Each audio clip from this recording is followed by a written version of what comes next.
બનાસકાંઠાના પાલનપુર પાસેનું વાસણ ગામ, જ્યાં અચાનક દીપડો ત્રાટકતા મચી ગઈ નાસભાગ। દીપડાએ એક બાળકી અને એક યુવક ઉપર કર્યો હુમલો। હુમલામાં 6 વર્ષની બાળકીને ગળાના ભાગે ઈજા થઈ, યુવકને હાથના ભાગે ઈજા થઈ। બંનેને સારવાર અર્થે પાલનપુરની હોસ્પિટલમાં ખસેડાયા છે। આશરે 5 કલાક સુધી દીપડાએ ગામને જાણે બાનમાં લીધું। બાળકી અને યુવક ઉપર હુમલો કર્યા બાદ દીપડો એક ખેતરના ઢાળિયામાં ઘૂસ્યો। આ સમયે લોકોએ દરવાજો બંધ કરી દેતા અંદર જ પુરાઈ રહ્યો। ત્યારબાદ ગ્રામજનોએ વન વિભાગને જાણ કરતા વન વિભાગની ટીમ દોડી આવી અને દીપડાને બેહોશ કર્યા બાદ પાંજરે પૂરીને લઈ જવાયો।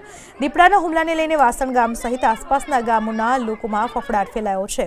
ગ્રામજનોના મતે એમના ગામ પાસે પહાડી વિસ્તાર છે, જ્યાં દીપડાઓ વસવાટ કરે છે। પાણી અને ખોરાકની શોધમાં તે ગામ તરફ આવી ચડે છે।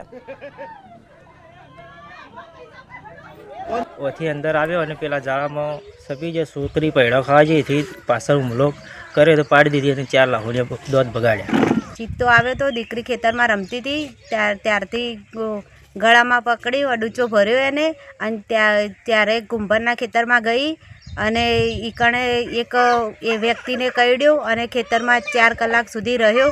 વન વિભાગની ટીમ આવી ત્યાર જો સુધી ઘેરણનું આપીને તેણે ચિત્તાને પકડ્યું, તેણે પકડીને લઈ ગયા। મારા ખેતરની અંદર આશરે 2 વાગ્યાના સુમારે દીપડો આવી અને 2 માણસોને ઘાયલ કરીને મારા પશુઓના ઘાસચારો જે અંગ્રહ હોય એની અંદર કારણ કે ઘૂસી ગયો। પછી કારણ કે વન વિભાગની ટીમ આવી અને એને બાનમાં લઈને લગભગ આશરે 4-5 કલાકની જહેમત બાદ એને કવર કરી પકડીને લઈ ગયા।